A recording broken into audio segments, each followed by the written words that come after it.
장례식장 재단 위에는 온화하게 미소 짓는 한 남자의 영정사진이 놓여 있었습니다. 고 박철수 씨, 향년 71세였습니다.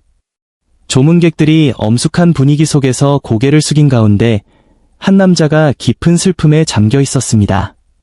장례 절차가 끝난 후에도 영수 씨는 자리를 뜨지 못한 채 친구의 사진을 바라보았습니다.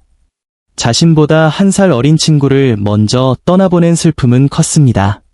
그때 고인의 아내인 박영애 씨가 다가왔습니다. 에서 갑자기 쓰러졌어요. 구급차가 왔을 땐 이미 늦었더군요. 평소 건강관리에 철저했던 친구의 허망한 죽음은 영수 씨에게 큰 충격이었습니다. 그렇게 건강을 챙기던 사람이 왜 갑자기 그런 일을 당했는지 의문이 머릿속을 떠나지 않았습니다. 영수 씨는 집으로 돌아오는 길에도 친구의 얼굴을 떠올렸습니다. 하지만 이내 고개를 저으며 생각했습니다. 술과 담배를 즐겼던 친구와 달리 나는 철저히 관리하고 있으니 괜찮을 것이라 확신했습니다.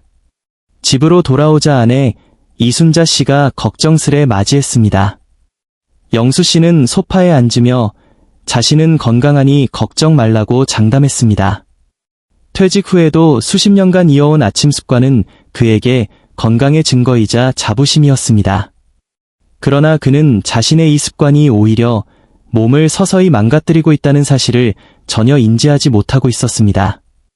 본론에 들어가기 전 노년의 활력과 안정된 삶을 원하신다면 채널 구독을 부탁드립니다. 미처 몰랐던 작은 습관의 변화로 매일 더 건강해지는 방법을 함께 나누겠습니다. 진심으로 감사드립니다. 2달 뒤 어느 겨울 새벽 5시 어둠 속에서 알람 소리가 울리자 영수 씨는 반사적으로 이불을 걷어차고 자리에서 일어났습니다. 눈을 뜨면 즉시 일어난다는 것은 그가 젊은 시절부터 지켜온 철칙이었습니다. 그는 곧장 부엌으로 향해 냉장고에서 차가운 생수를 꺼내 단숨에 들이켰습니다. 찬물 한 잔이 몸을 깨우는 최고의 방법이라 오랫동안 확신했기 때문입니다.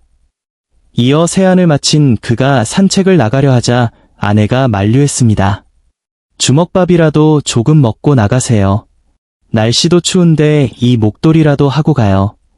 하지만 영수 씨는 공복 상태가 지방 연소에 좋다며 목도리도 거절한 채 웃으며 집을 나섰습니다.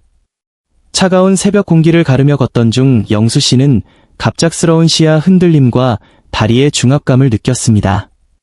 강한 어지럼증이 덮치자 그는 전신줄을 붙잡고 간신히 몸을 지탱했습니다. 심장은 요동치고 식은땀이 등을 타고 흘렀습니다. 그 순간 현관에서 쓰러졌다는 친구 박철수의 모습이 뇌리를 스쳤습니다. 설마 나도 그렇게 되는 것은 아닐까 하는 공포와 함께 왜 이렇게 된 것인지 의문이 차올랐습니다. 영수 씨는 간신히 몸을 이끌고 귀가했습니다. 창백해진 그의 얼굴을 본 아내는 단호하게 병원 진료를 권했고 영수 씨는 결국 고개를 끄덕였습니다. 병원에서 순환기내과 김도연 교수는 검사 결과지를 보며 입을 열었습니다. 김영수 씨, 이번에 나타난 증상은 일과성 뇌허열 발작, 즉 TIA라고 부르는 상태입니다. 뇌로 가는 혈류가 일시적으로 부족해 발생하는 현상으로 뇌졸중의 강력한 전조 증상입니다. 통계적으로 이 증상을 경험한 환자의 상당수가 단기간 내에 실제 뇌졸중을 겪으며 그중 절반은 48시간 이내에 발생합니다. 교수는 오늘 병원을 찾은 것이 천만다행이라며 영수 씨의 아침 일과를 자세히 물었습니다. 영수 씨가 새벽 5시에 즉시 일어난다고 답하자 교수의 표정이 미묘하게 굳어졌습니다. 그것이 첫 번째 문제입니다. 수면 중 안정되었던 혈압이 갑작스러운 기상으로 인해 급상승하게 되는데 혈관 탄력이 떨어진 고령층에게는 매우 위험할 수 있습니다. 40년 동안 지켜온 습관이 혈관에 꾸준히 부담을 주었을 가능성이 큽니다. 해결 방법은 눈을 뜬 후 바로 일어나지 말고 약 5분간 이불 속에서 팔다리를 가볍게 움직이며 스트레칭을 하는 것입니다. 심호흡을 병행하며 몸을 서서히 깨우면 혈압이 안정되어 위험을 크게 줄일 수 있습니다. 두 번째 문제는 기상 직후 마시는 차가운 물이었습니다. 찬물이 위장으로 들어가면 장기가 급격히 식으면서 혈류가 둔해집니다. 체온이 떨어지면 면역력이 약해지고 혈압 역시 불안정해져 심장에 큰 부담을 줍니다. 아침에는 50도에서 60도 정도의 미지근한 물을 마시는 것이 좋습니다. 몸을 안쪽부터 서서히 데우며 수분을 보충해야 혈류를 안정시킬 수 있습니다. 영수 씨는 자신이 옳다고 믿었던 행동들이 몸을 해치고 있었다는 사실에 당황했습니다.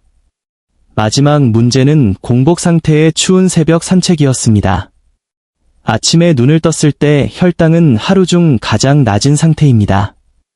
이때 에너지가 부족한 상태에서 운동을 하면 뇌와 심장에 무리가 갑니다.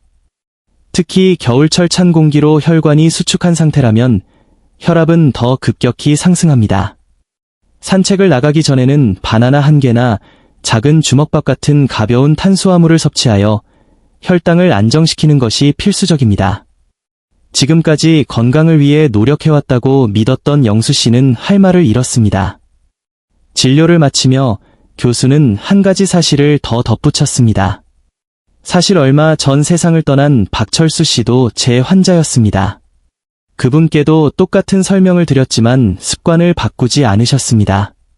지금 영수 씨는 친구와 같은 이야기를 듣고 계신 겁니다. 이제 선택은 영수 씨의 몫입니다. 그 말을 듣는 순간 영수 씨는 큰 충격과 함께 깊은 생각에 잠겼습니다. 그날 밤 영수 씨는 아내와 마주 앉아 자신의 고집을 사과했습니다. 40년 동안 내가 옳다고 믿었지만 결국 내 몸을 망가뜨리고 있었던 것뿐이었다고 고백했습니다. 아내는 그의 손을 잡으며 내일부터 바꾸면 된다고 따뜻하게 위로했습니다. 다음날 아침 알람이 울렸지만 영수 씨는 서두르지 않았습니다. 이불 속에서 충분히 몸을 움직인 뒤 천천히 일어났습니다. 아내가 준비한 미지근한 물과 주먹밥을 보며 영수 씨는 미소 지었습니다. 친구와 같은 실수를 반복하지 않고 진정으로 제대로 살아가겠다는 다짐을 하며 집을 나섰습니다. 여러분의 아침 습관은 정말로 건강을 위한 것이라고 확신하십니까? 사소해 보이는 습관 하나가 어떤 날에는 생명을 지켜주기도 하고 때로는 되돌릴 수 없는 결과를 부르기도 합니다. 박철수 씨는 깨닫지 못했지만 김영수 씨는 이제 알게 되었습니다. 여러분은 어느 쪽을 선택하시겠습니까? 내일부터라도 단 한 가지를 바꿔보십시오. 그 작은 변화가 사랑하는 사람과 함께할 시간을 단 하루라도 더 길게 만들어줄 것입니다. 오늘 영상이 마음을 울렸다면 구독과 좋아요로 응원 부탁드립니다. 다음 영상에서 다시 인사드리겠습니다. 감사합니다.